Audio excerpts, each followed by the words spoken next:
Welcome to After the Bell on the Loudmouth MMA Podcast Network and the Sherdog Radio Network. I'm your host for the evening, Ben Duffy, and with me is Davidson Baker. He is a writer for Fansided MMA, the MMA Power Hour, and MMA Prospects, and he is the host of The Bottom Line and the weekly breakdown show on the Loudmouth Podcast Network. How are you doing, Davidson? A little tired, but always happy to be here. Always a pleasure to be on this ride along, my friend. How are you? I'm doing really well. I appreciate your willingness to step up and kind of give us your thoughts on the UFC Vegas 7 or UFC on ESPN 15 card. And do you have any enjoyment in these events, like numbering up, like now that we're at UFC Vegas 7, and because you have a little bit of like a dreary sound every time you say it? I'm the same way.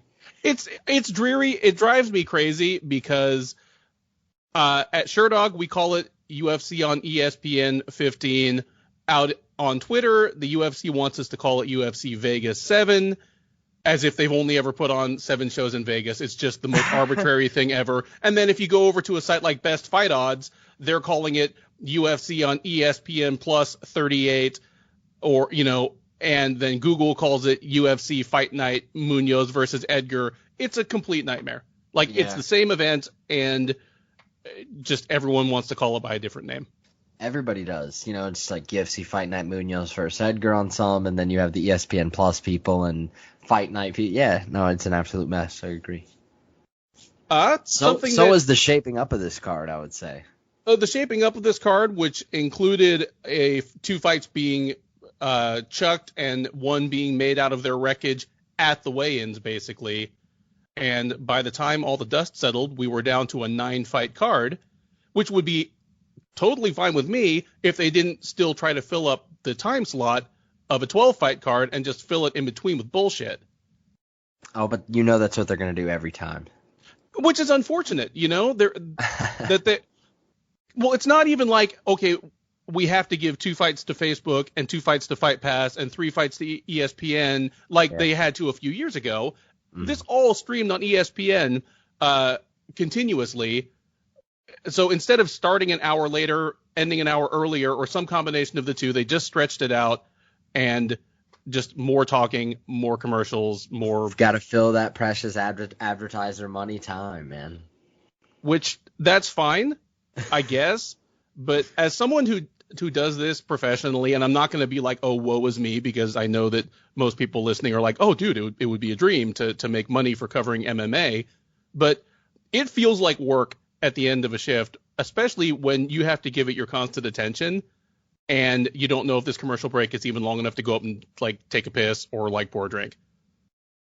Yeah, and you never know. But sometimes you have to time it with the right fight, too, right? You have to be you put the right fight up to align with that. We're not going to mention any names, and you're not going to potentially point towards this card. But, sometimes you kind of gauge it I want to sit down whenever this fight's up. You know what I'm saying? Like I said, no names are going to be mentioned. Well, not yet. I'm sure we'll get to them. The 9 fights that limped across the finish line gave us plenty to talk about. We had some controversy. We had a couple of major upsets, including, numerically at least, the biggest upset in UFC history, just speaking strictly in terms of the betting odds. So plenty to dig into, starting with a little bit of controversy. In the main event, Frankie Edgar, former UFC lightweight champ, former multi-time featherweight title challenger, made his bantamweight debut, taking on eternal contender Pedro Munhoz. Edgar edged out Munhoz by split decision, and I'm not going to say it was a robbery. Every decision I disagree with is not a robbery. But, no way. But there was right. Certainly there was some dissension out there after the result was announced. Let's start right off the ground. How did you score the fight? 48-47 for Pedro. I had the fight for Munhoz, but it's one of those where I think, Dana said it in the post-fight presser. It was the second most alluring thing that he said in the post-fight press conference outside of, it hit the spiel about Oscar De La Hoya and cocaine. As true as that was, I think the second most amount of truth he packed into one statement was where he said, either guy could have won this fight 48-47 unanimously, and I wouldn't have been upset. And I think that's largely how the fight played out. I thought particularly rounds 2 through 4 were really close, or rounds 3 through 5 rather, were really close. I thought round 1 was close as well, but I was comfortable enough giving it to Munhoz. You know how Munhoz fights most of the time, and where he was unsuccessful in the Aljamain Sterling fight, I thought he was successful in certain areas against Frankie. He likes to lull you in at times, and while Frankie was doing a good job of countering off of that, like in say round 2, because I gave Frankie rounds 2 and 5, and I gave Pedro rounds 1, 3, and 4. I thought in rounds 2 and 5, I thought Frankie was doing the best in as far as his collective body of work, countering off of that, aforementioned attempt to lull him to sleep by Pedro Munhoz. The lead leg kicks were landing for Pedro all night too. I thought also, real quick, I'd like to point out as well that Frankie's durability, I think, was a big question mark coming into this fight, and I thought it held up obviously pretty well. I thought it held up perfectly well. I think so as well. You mentioned the leg kicks for Munhoz. I was going to ask you what if there was anything you think Munhoz could have done to make it unambiguously a win for him, but you kind of put it out there for me, because the one round that nobody is disputing that Edgar won is the second round, and that's the one where Munhoz really kind of laid off the leg kicks. Yeah, absolutely, and it's a round I think where Edgar was most potent with finding his shots, and also, most precise within his accuracy, and also, doing a lot of what makes his game, like just landing and moving, like coming out, coming back in, and picking his shots and getting out, resetting, and that's really what Frankie Edgar's make a whole career out of, almost. He really has, really across now 3 weight classes, 26, 27 fights, 13 years. The dude has looked the same and fought like basically a slightly refined version of the same fighter that whole time. He is remarkable. It is remarkable. And remarkable was the word that I used in live tweeting the event for Sherdog, where about halfway through the third round, I said, Frankie Edgar, win or lose this fight, looks like a top 10 bantamweight right now, and that is remarkable.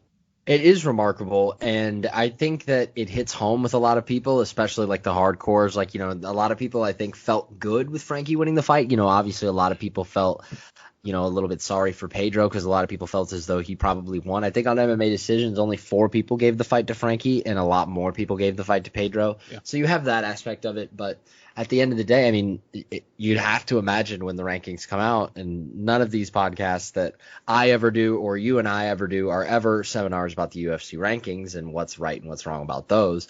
We could spend an entire day talking about that. However, at the end of the day, Frankie Edgar is probably, and rightfully so at this point, going to be ranked in the top 5 at 135 pounds, and that makes for a lot of interesting headway for certain storylines going into the future.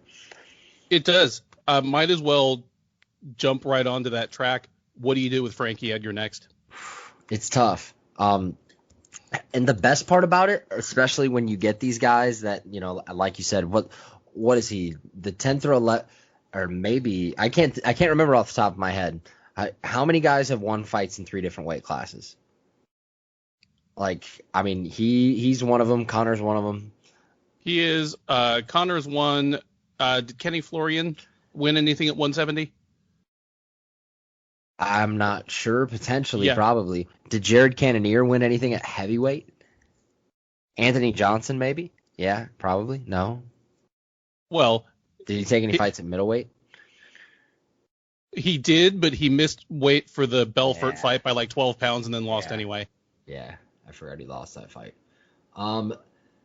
Bantamweight is just in this interesting spot. I liked Jimmy Rivera potentially, especially if, they don't go that route with Marlon, because Marlon Vera, just now jumping in at number 14. Obviously, these rankings are going to get shaken up a little bit too.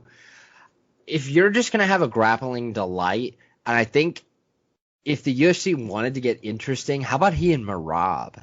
If the UFC wanted to get cute, right? That's the fight you'd get cute with. Frankie and Merab. And despite the fact, Frankie is, from Jersey and Merab has been training at Serra-Longo, there's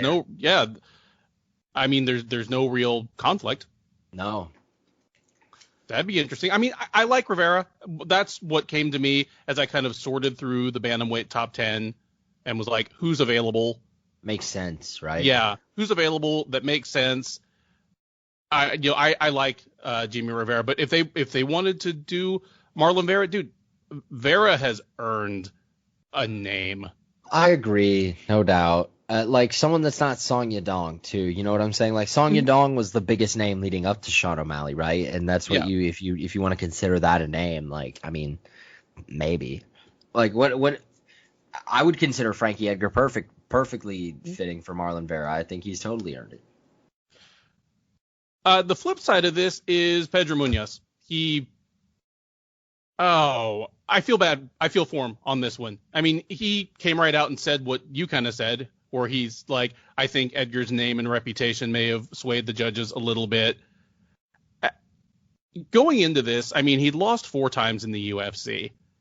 They were all to top 10, if not top 5 bantamweights. They were all decisions. 2 of them were splitters. And except for his UFC debut where Rafael Assunção pretty much ran him over, they've all been close. Like, this dude has been so close, and he was just kind of bubbling along right underneath that logjam at the top of the bantamweight division. Going into this, I mean, I'm not saying he looked past Edgar, but I'm sure he was thinking, if I can beat Edgar, that's a great name on my resume, and once all these Aljo and Yan and Moraes guys sort themselves out, I could get a title shot early next year. Instead, he gets this setback. Who does he fight next?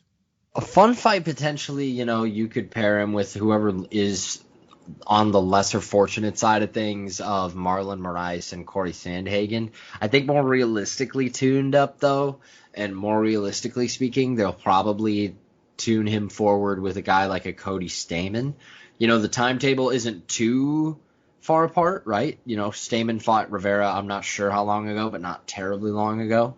I feel like that could work out. Munhoz and Stamann. I like all those. What I want them to do is have him fight Jose Aldo. I would like that fight a lot. I mean, they're both on back-to-back losses in the division, but those losses don't really indicate how competitive they've been or how good they are right now. No, and Aldo was competitive for a lot of the Yan fight, up until, Yan ended up putting his foot on the gas towards the end, right? Right. Mm-hmm. And then, of course, Aldo versus Moraes, was close enough that people disputed the decision. Yeah, depending on who you are. I'm not one of them. Well, I'm not one of them, but he was that close to beating a top 3 guy that there was even controversy about it. You and Keith both have are both on the Marlon Moraes side of that fence, huh? I had it for Aldo, but I mean, I'm not hollering one way or the other. Right. But, either way, he was right there with one of the top, undisputed top 3 guys in the division. Totally. Crazy thing is, it doesn't feel like it, but Munhoz is actually 2 days older than Aldo. No, it doesn't. But what's Pedro? 33? Yeah, they're both 33. They both turned 34 at the beginning, within a week or two, beginning of September. They both turned 34. Aldo it feels like he should be 38. With how long he's been fighting. Yeah, and the WEC kind of allure of the nostalgia side of things, it does feel like he should be older than 33 from that aspect. Awesome. Any other thoughts or shots on the headliner before we move on? If I sat in a judge's chair, I would have had it 48-47. I even understand Diamato's standpoint, who had it 49-46. I almost had round 5 for Pedro as well, but it was close either way. I could see it really either way. The only round I thought was definitive, cut and dry, period, was round 2 for Frankie. Right, and I'm with you. I have it 48-47 Munhoz, with rounds 2 and 5 being the Edgar rounds. 3 is a super swing round, and 4 and 5 could have gone either way as well. But 3 is the one that I think is the most divisive. In the makeshift, last minute promoted co-main event, Slow Mike Rodriguez blew away Marcin Prachnio with nice elbow strike and some follow-up punches at 2 minutes and 17 seconds of the first round. What is there to say about this other than this is one of the worst co-main events in modern UFC history? Probably ever, right? Like one of the worst co-main events ever. I mean, these guys came in with a combined 1-4 UFC record. Yep.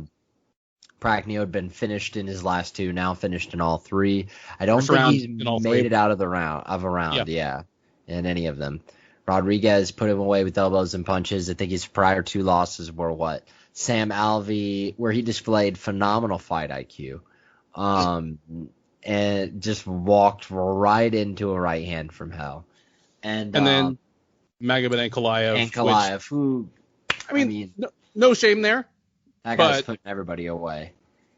He really should have put Paul Craig away too, but I'm sure that fight still haunts him to this day. But, what do you say about this co-main event? Rodriguez very likely could have saved his spot on the roster, though. I mean, 1-2 going into, I think you and I touched on it a couple of weeks ago. That infamous fourth fight on your UFC contract, and you get a win, you get some leverage. You got to feel good for Mike Rodriguez, and you got to wonder if Prachnio is going to have another opportunity in the UFC.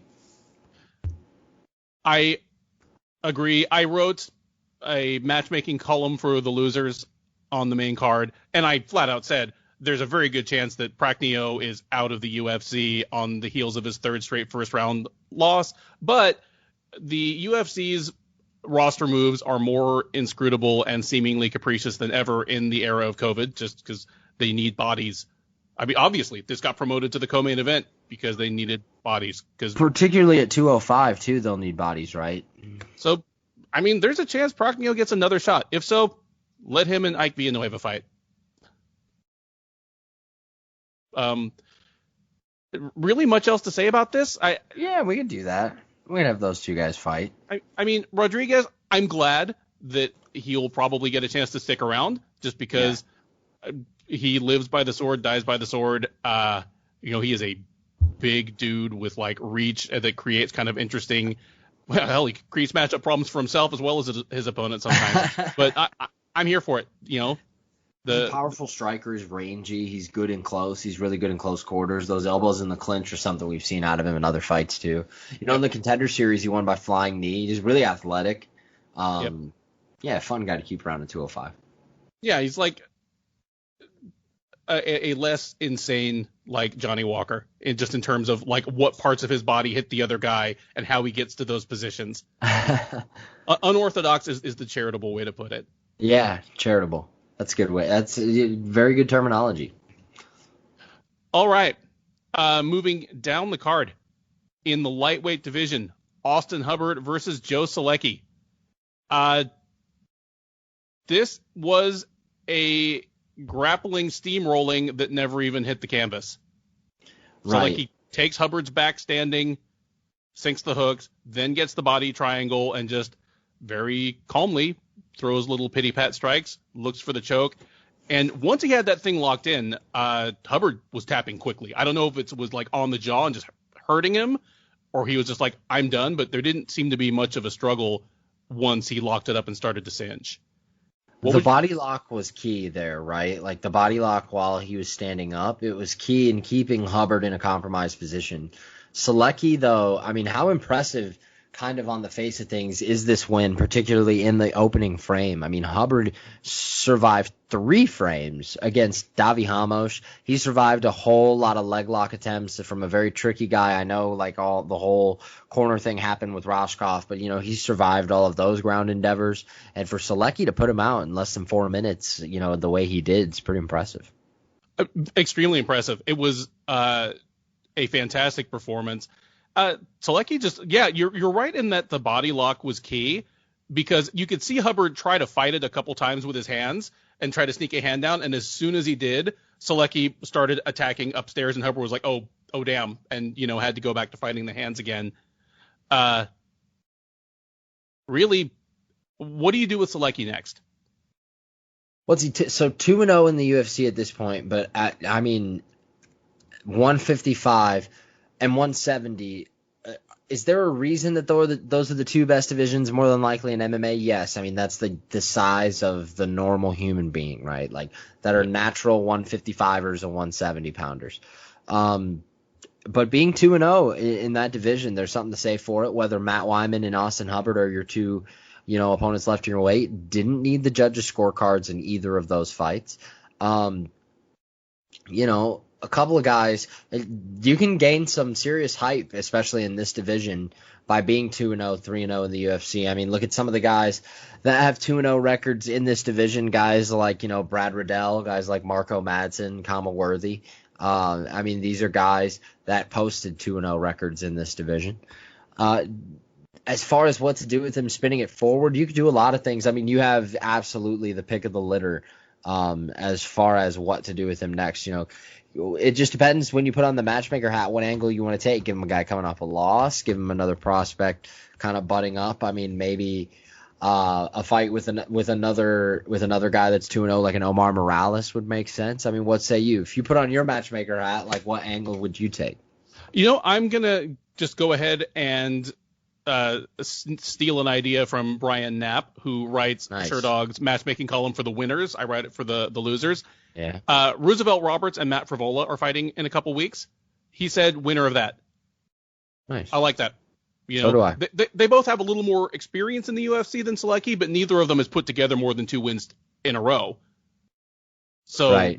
They're guys, they're in that pool that they're not in the top 10. They're not in the top 15. They're the guys that are kind of in that just big shark tank beneath that need to win 3 in a row to even be in the discussion about, getting up to the next level. It's just such a long ladder at lightweight. Yeah, and let alone like back-to-back wins or pair 2 wins as impressive as Selecki has gone about winning his. Mm-hmm. But I mean, Selecki's 2 wins so far, they've been against Matt Wyman, who came back for 2 fights after 5 years and really just kind of looked out of sorts, and then Hubbard, who I like Hubbard, but the jury is still out on whether he's UFC material. He's 2-3 in the UFC right now, and the 2 people he beat were immediately released. Mm-hmm. So, yeah. I mean, Selecki has at least earned the right to try and beat someone who is undeniably UFC roster material. It's a fair point, and it's something that, while, like you said, you can't hang your hat on a win like that for your resume necessarily, I think the way that Selecki won, with particularly how Hubbard has defended himself in other fights, I mean, if you're going to hang your hat in any regard, I would say that's the area to do it. Beautiful. Any other thoughts on this one before we jump on to what I really want to talk about? Yeah, let's get into what you really want to talk about. I want to talk about the flyweight main card attraction between Maria Agapova and Shana Dobson, which is, again, just speaking strictly numerically, not in terms of narrative value or perception, the biggest upset in UFC history. By the time it closed, Agapova was between minus 1,200 and minus 1,600 as a favorite. You can get Dobson at almost plus 1,000. Dobson drops the first round, although she had her moments there as well. Just tore it up in the second. Agapova had nothing left, and Dobson pounded her out about a minute and a half into the second round. Were you surprised? I was surprised more so at the fact that it felt like Agapova, if you're looking at it from a video game analogy, right? Like the energy bar, per se, if you just like visualize it, it's just magical. It was just magically empty, like as soon as round 2 began. And I didn't see that coming, per se. But she was out of gas, like from the moment she got up off the stool. And I think that was more off-putting than, I mean, the result was, sure, especially given the numerical value, as you've put, that the odds carried. But it was more so surprising me, like, oh my gosh, she's out of gas. Oh, she's about to get finished. And then like, oh, and it all just kind of happened, in the better part of just over a minute and a half. Really, that pretty much sums it up. I have to think that, and I'm trying not to pile on Agapova too badly here. She's a 23-year-old, still a promising prospect, but even the intro hype reel focused on her calling out Dobson. If you call out a 3 and 4 fighter, you better win. You better win. the way she fought her, there was just such disregard there because she didn't fight that way against Hannah Cifers. Like against Dobson, I think she felt maybe pressure to get something spectacular in the first round because, I mean, not only did she blow her gas tank, she was just throwing wild stuff. Like she was out way over her feet. She was throwing kicks that were like off balance. I mean, Dobson got her to the ground. Did basically you think just she was sloppy? Incredibly sloppy. Just threw the entire kitchen sink at Dobson. And Dobson got a takedown in the first round, basically just by kind of getting at her when she was throwing this off-balance kick and shoving her to the canvas. I think she expected to blow through Dobson, which is why she just threw all of her most spectacular-looking techniques at her without much regard for strategy or pacing or anything, and paid for it. It's a more severe version of what we saw happen to Edmund Shabazian a couple weeks ago. Just they're finally coming up against people that they do have to like put the pieces together and come up with something resembling a game plan. Right. You can't rely on, past successes and, prior endeavors that have had less resistance in terms of paths to success. Like, for example, if you want to throw out Edmund as an example, here's, the good analogy to use. Marshman, he disposed of him pretty quickly. Charles Byrd, he was through him pretty quickly. Agapova, she lost on the Contender Series to Cortez, but Cortez is a good fighter, and that fight was pretty competitive for at least a round or two, as far as I remember. Puts away Cifers, and then this fight happens, and like you said, just kind of dumps it all out in the opening round. And Dobson put her in a compromised position, and she just had nothing left. You got to feel good for Dobson, but yeah, just wondering what the perception was, at least, or what the perception of Dobson was, rather, at least from Agapova's standpoint heading into this fight. And it was weird just because she kept talking like they had some sort of personal beef. I don't understand it at all. I don't either at all. Yeah, I'm with you. Where she's like, quit running. I'm like, if you're 9-1 and she's 3-4, like, why should she have to run from you? You shouldn't even be like talked about in the same sentence. Yeah, no. Off-putting. Yes, very off-putting. And again, only thing worse than calling out a sub 500 fighter is losing badly.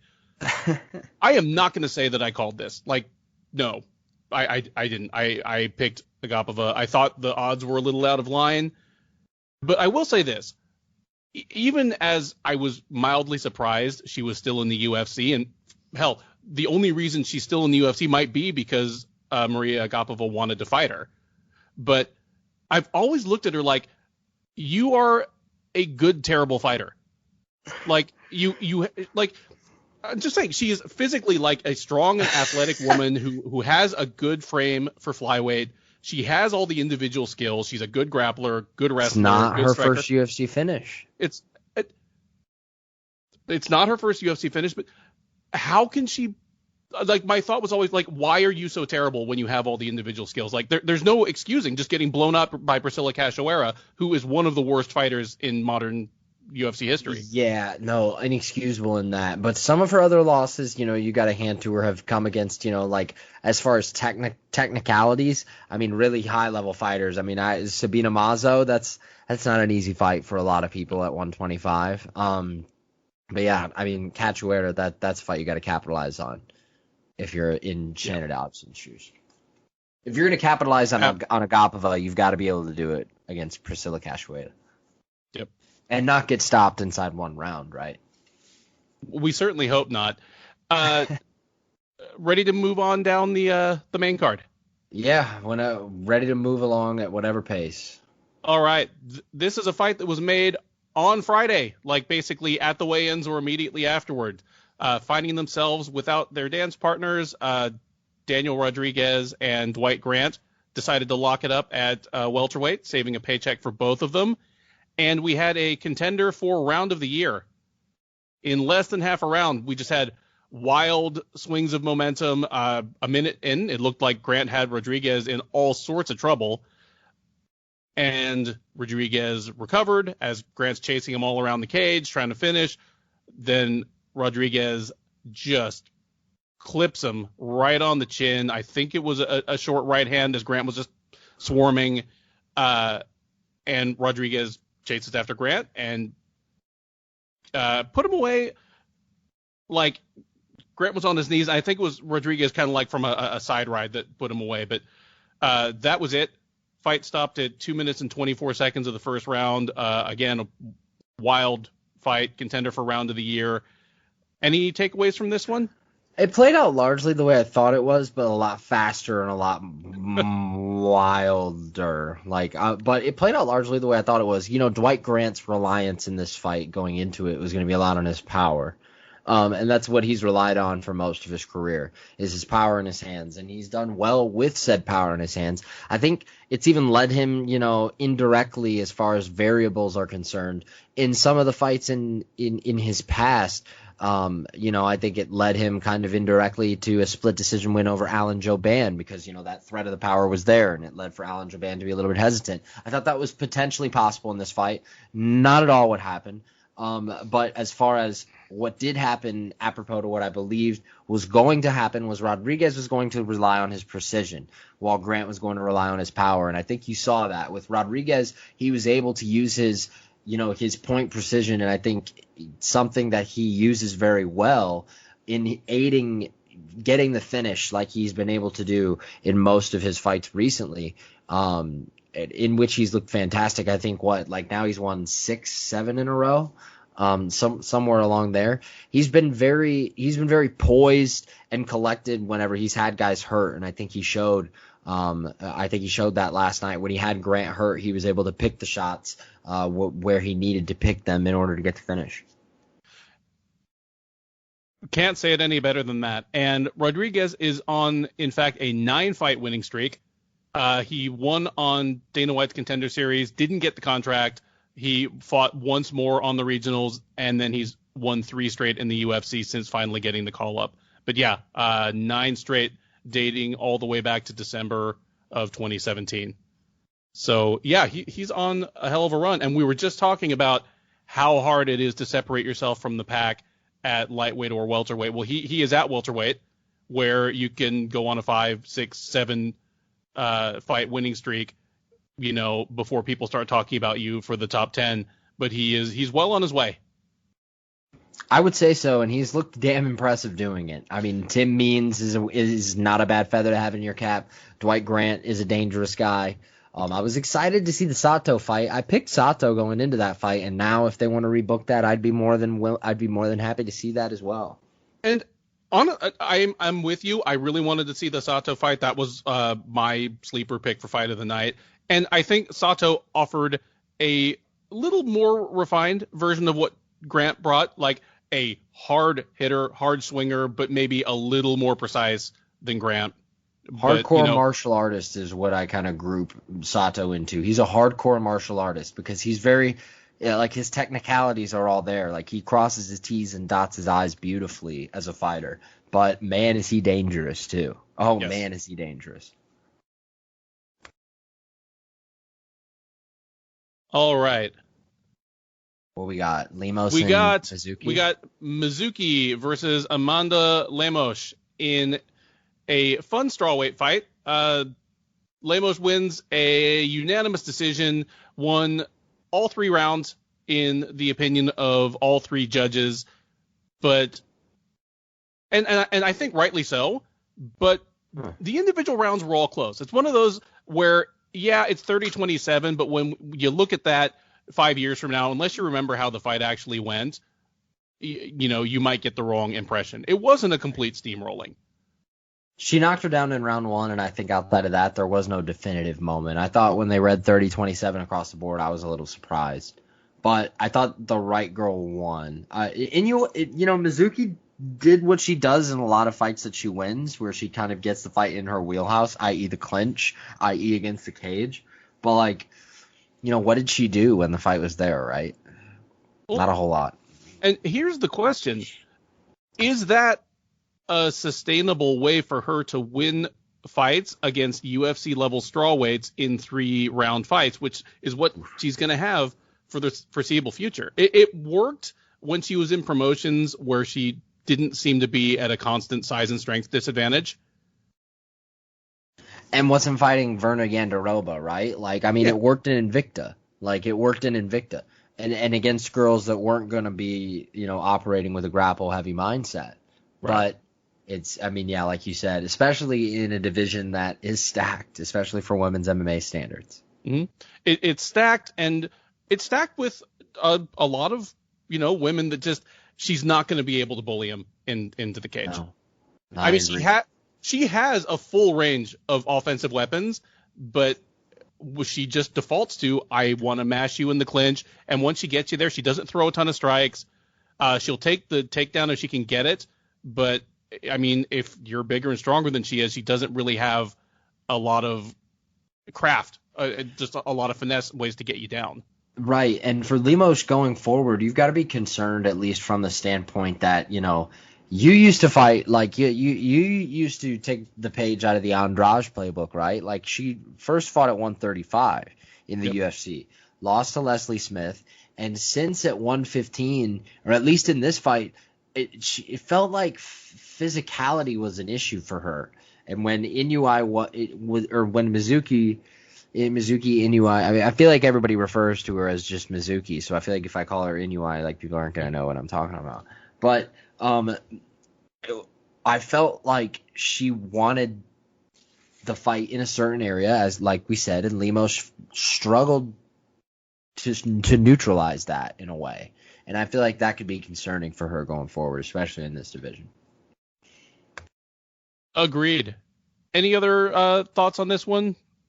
Lemos, being 2-0 in this division, she should get a big fight next. I don't know, like, they said on the broadcast it should be against a girl in the top 15. I don't know if I'd go that far. Maybe. I wouldn't be surprised, but we'll see.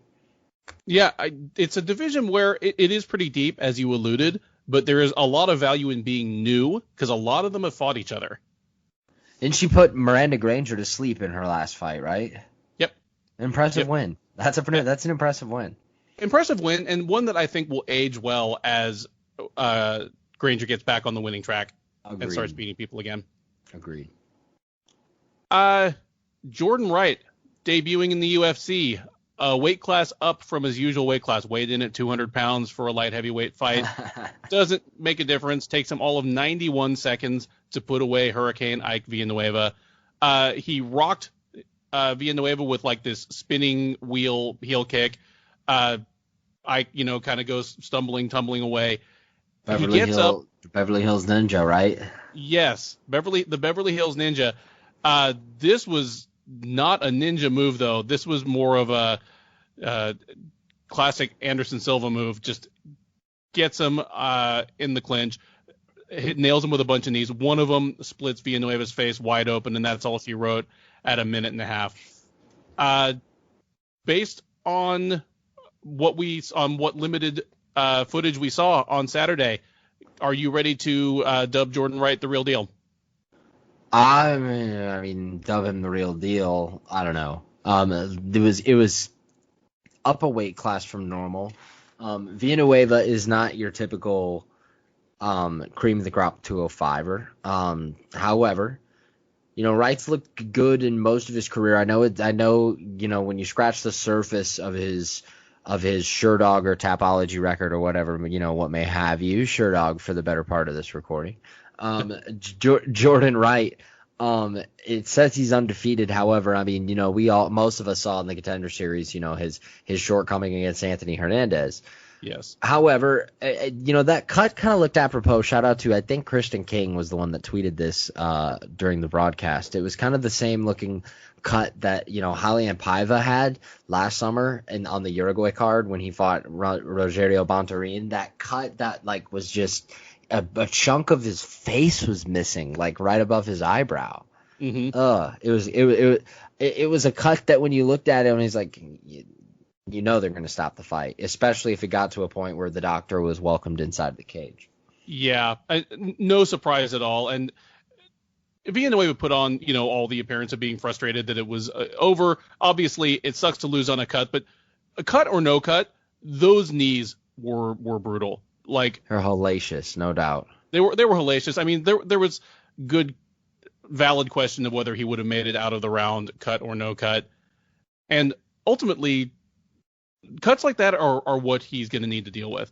I've been face to face with Ike Villanueva a lot of times.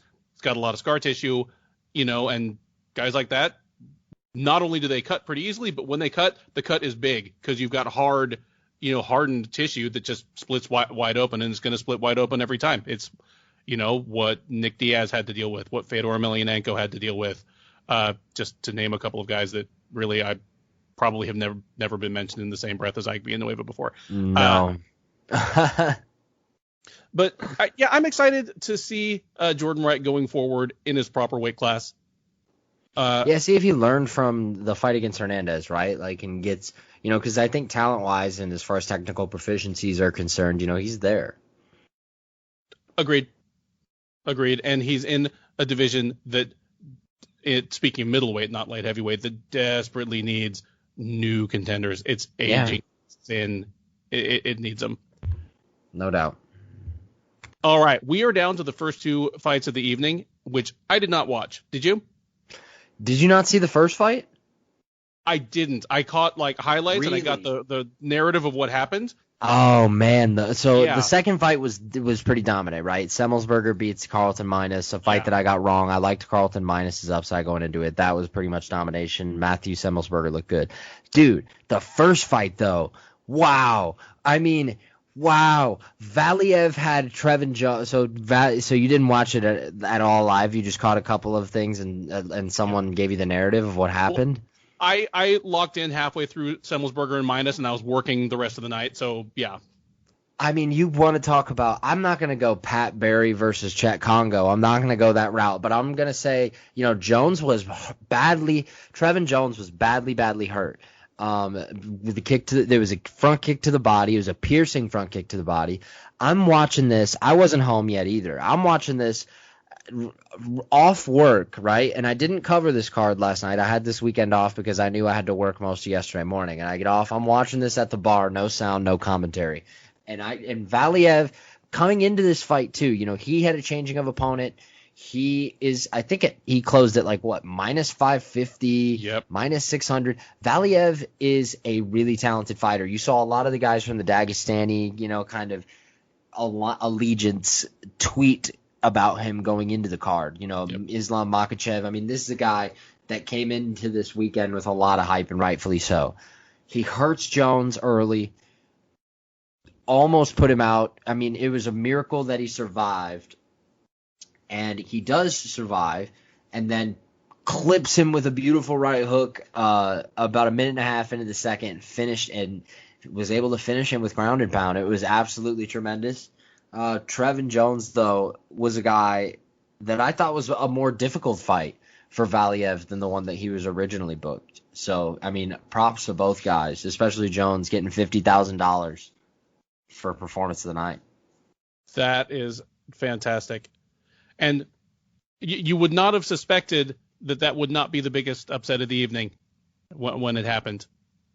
But, would have never. Yeah, and, Valiev is someone that even back when he was in PFL and World Series of Fighting, I was like, this is a guy we'll see in the UFC at some point and, could do some damage there. I have to watch the fight, but my thought is he still is. He's a really good fighter. Anyone can get caught. So I will have to rewatch this in its entirety. Yeah, no, I highly, highly suggest it. It is not a waste of your time by any stretch. Fantastic. With that, you have the entire 9-fight card of UFC on ESPN 15, UFC Vegas 312.5, UFC on ESPN plus 950. It'll be UFC on ESPN plus 950, just like Shauna Dobson. Plus 950, that's a good one. Yeah, so let's move on to the cut list. Yeah. The cut list. Each of us can name one or more fighters who we believe should be cut from the UFC. We're not trying to be mean, just fighters being cut is the way room is made for more fighters to join the organization. Sometimes we're mean, but it doesn't have to be. If both of us agree, they are on the cut list. Do you have anyone for the cut list, Davidson Baker? I mean, there's one surefire entry, right? And then I think there's one guy that's kind of on the fringe. And the one surefire entry just got to be Prachnio, right? I'm with you on that. Prachnio is, again, we've been through it, but he's lost 3 straight by first round TKO. Yeah. That's about as definitive as you can get. No doubt. And Villanueva, I think, is kind of on that teeter-totter kind of, maybe he takes a short notice fight, and especially in the weight class that he's in, it may benefit him. Yeah, I mean, obviously my personal kind of sentimentality and bias is going to move in there. Obvious that he could be cut and there'd be no complaint from a competitive standpoint. If you want to make a case for him, while he is 0-2, one of them was a cut in 90 seconds and the other was stepping up at heavyweight on 5 days notice. Right, so you can make the argument that he hasn't really had a chance to show what he can do yet. But at best, as much as I like Villanueva, and congratulations, Ike, on the birth of your daughter this past weekend, this may be the ceiling, just that chance to maybe prove that he was UFC level for a minute. This might have been it. Who knows? If the UFC decides to keep them both around, let them fight each other. But yeah, I'm with you. Prachnio's got to go. And speaking competitively, this might be it for Villanueva as well. We shall see. We shall see. We will now move on to the Bulls and the Bears. Bulls and Bears, of course, is a stock market reference. Bulls means that their stock is going up. Things are booming. Bear means that the stock is going down. It's not a good time for their market value. They can be people, places, things. Each of us can name up to 3 of them. Davidson, would you like to do the Bulls or the Bears first? We'll do the Bulls first. Bulls first. And you want to go first, or you want me to go first? You can kick off the Bulls. I'll kick off the Bears. Okay. Bulls. My number 3 Bull is going to be Frankie Edgar. Regardless of how you feel about the decision, and again, it is a controversial one, Frankie Edgar now has a win in his 3rd weight class. He is probably going to become a top 10 fighter in his 3rd weight class in just about every set of rankings that matters this week. That is an incredible thing to be able to say. And through it all, he's been pretty much the picture of class in and out of the cage. The sport couldn't ask for a better ambassador, and he feels like more than an ambassador. He feels like still a contender, possible champion, that, he's been here the whole time. So good days for him. Joe Selecki is going to be my number 2 Bull. Austin Hubbard came into this fight 2-2 in the UFC, but his losses had been fairly competitive decisions to good fighters. Davi Hamosh, Marco Madsen, good fighters. Joe Selecki just completely blanked him. It was a statement win. He looked great, and in a division where it is kind of hard to stamp your passport to the next level and take on fighters on the next level, he may have done that. So just the very definition of bull market for him. Wow. Number 1, gonna be Shauna Dobson.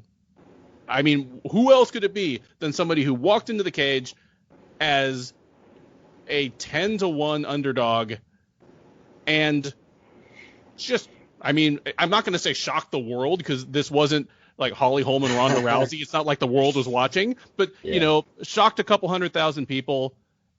And the thing is, just stood right up to her. Even the first round that Agapova won, Dobson had her in some trouble, and she was right there with her. So for a woman who definitely saved her spot on the UFC roster with that win, and maybe turned some heads, good for her. Maybe she translates this into being, instead of a terrible fighter who should be good, into just flat out being a good fighter in the UFC. Do you have any bulls? I do. My 3 would be Frankie for a lot of the reasons that you said. Shayna Dobson's going to be 2 for me. There's a lot to make and a lot to bring out of beating a girl that was as, heavy a favorite that Maria Agapova was. But, I'm going to go with my number one bull as someone you omitted from your list potentially. I think Daniel Rodriguez could be someone that it ends up becoming a problem at 170 by the end of the year. He and Yusuf Zalal might be in a race to see who has more wins by the end of their rookie year. Zalal's booked for another fight right now and could be 4-0 by the time you and I potentially even do this again. Daniel Rodriguez at 3-0 now. See if he holds up par with him. He's right behind him, but I think his stock is soaring big time. Beautiful. That's a great one. Do you have any bears? I got a couple. Prachnio obviously would be one, but Agapova has to be the biggest one. I think just let it all out, and whether it's adrenaline dump or what may have you, just a really shocking and off-putting display in round 2, and it led to her demise and an ultimate loss. One would believe that she'll bounce back, but what other way but down goes her stock after Saturday? That's couldn't agree more. Is that it for your bears? Okay, I've got 2 bears. One of them is Pedro Munhoz, through really no fault of his own, because Pedro Munhoz, as a fighter, is the exact same dude he was when he woke up Saturday morning, but the next year of his professional life looks so different than it did. Just, there is that kind of weird logjam at the top of his division that's going to sort itself out, and he went from being like the next guy to kind of step in and get a shot after they all fought each other to who knows how far back, because Frankie Edgar is the kind of guy that the UFC was looking for any excuse to fast track to the front of the queue.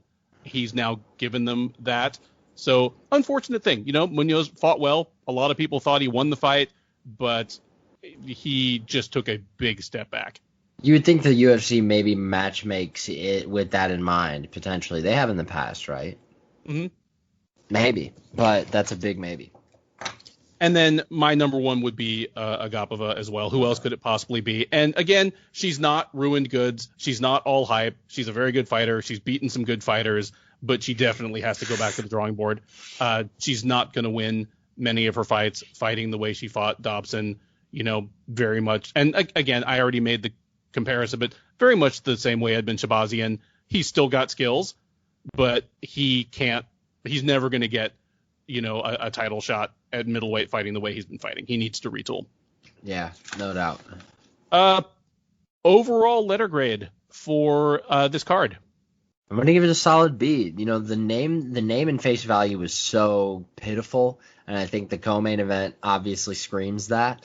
And the cancellations, what do you have on Tapology as far as fights that were canceled and or restructured, fizzled, what may have you? 11. That's staggering. That is staggering, especially, like half of them happened during fight week and 2 of them happened on the day of weigh-ins. And one was just, one of a guy being deemed unfit to compete, right? Which, you have to wonder what that was. You have to. It may be a commission thing, maybe, who knows? Yeah. I'm going to give this one a B-. Maybe I'd give it a B if I had seen the first 2 fights in their entirety. Yeah. But there was some great stuff. A huge upset, always interesting to witness. The decision in the main event left a little bit of a bad taste in my mouth, but ultimately, south of the main event, this was an LFA card. And for me to block out a UFC size time slot in my weekend to catch what on talent is an LFA card, I don't love. But hey, we also got a standing rear naked choke, which is always fun to see. I thought it was a main event with 8 prelims, and I thought the main event was not the best fight of the weekend. I thought the best fight of the weekend was the Bellator main event. Oh, dude. Yeah. All I know is I want Kerry Hatley cloned and 3 copies of him sent to every major event forever. Want him to ref some more? That is how you ref a title fight.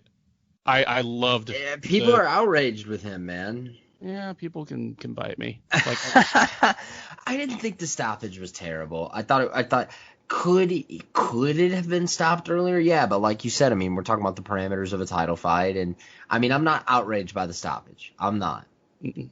I'm pleasantly outraged by the stoppage. I was about to say you seem to be perfectly fine with it. Yeah, well, and I spend my weekends watching these events, at least virtually speaking, with Sherdog editor-in-chief Mike. Yeah. Just, if he dies, Fridley. So some of that probably like rubs off on me. But all right, Awesome. That is it. A truncated card gets you a truncated breakdown. But I have been Ben Duffy of Sherdog.com. This has been Davidson Baker. Dave, tell people how and where and why they should find you. At Dave Bake MMA. We got lots of breakdowns coming out this week. Contender Series, always. MMA, Loudmouth MMA UFC breakdown, always. It's at Dave Bake MMA. That's where you can find it all. Outstanding. When am I going to guest on some of your shit, man? You guessed it on my podcast a few weeks ago. That's true. Dude, I'm always down. I'm always down to guest on whatever you have or whatever you offer to me too. I'm gonna work another one of these stupid doubles tomorrow too, like I worked yesterday. So it's gonna make my Contender Series preview kind of difficult. But I mean, I already have everything, like as far as my ducks in a row. Like I already have all the tape broken down. So it should be a good one. Look out for that, and look out for plenty more, both on the Sherdog Radio Network and the Loudmouth MMA Podcast Network. Thanks, and good evening.